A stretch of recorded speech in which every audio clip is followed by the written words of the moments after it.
Les gars, j'espère que vous allez tous bien. Content de vous retrouver aujourd'hui pour un débrief avec une victoire du Barça.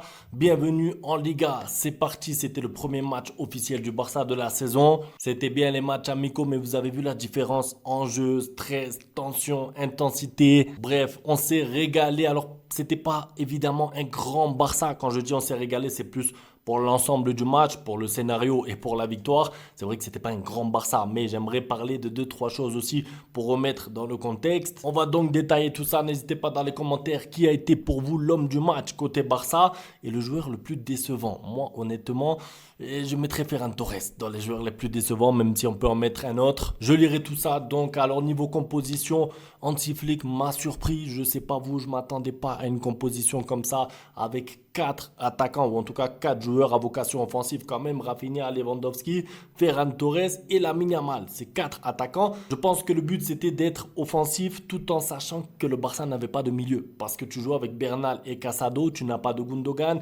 qui finalement, on ne sait pas, là il y a des rumeurs comme quoi il va peut-être partir. Je vais voir ça après tranquillement, je regarderai pour la vidéo de demain. Là c'est pas le but, j'ai envie de faire juste un débrief. Pedri sur le banc, Gavi pas là, De Jong pas là, Fermin pas encore prêt, donc évidemment tu te pointes avec un milieu, je vais pas dire de troisième division, mais Bernal et Casado c'est le milieu du Barça B de la saison dernière, donc forcément tu vas souffrir au milieu. Et évidemment, quand je dis tu vas souffrir au milieu, c'est pas pour dire que Casado et que Bernal sont pas bons. C'est pas ça le but. Ce que je veux dire, c'est que forcément, tu vas manquer au bout d'un moment de maîtrise. Déjà parce que tu es en infériorité numérique au milieu, parce que Valence, avec leur milieu à 3, voire à 4 pour le pressing, ils sont en supériorité. C'est difficile de sortir les ballons avec juste Casado et Bernal.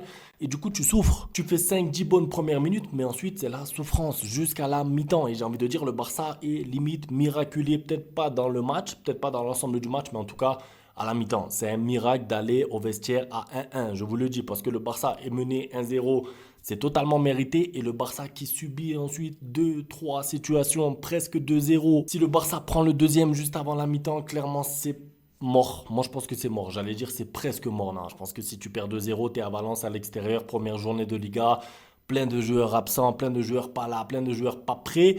Tu perds. Tu perds ou en tout cas tu ne gagnes pas. Je pense pas que le Barça aurait mis 3 buts en une mi-temps. Après, on sait jamais, c'est le football. Mais tout ça pour dire que ça se joue à un détail, un sauvetage de Koubarsi et surtout l'égalisation de Lewandowski qui arrive 10 secondes avant la mi-temps.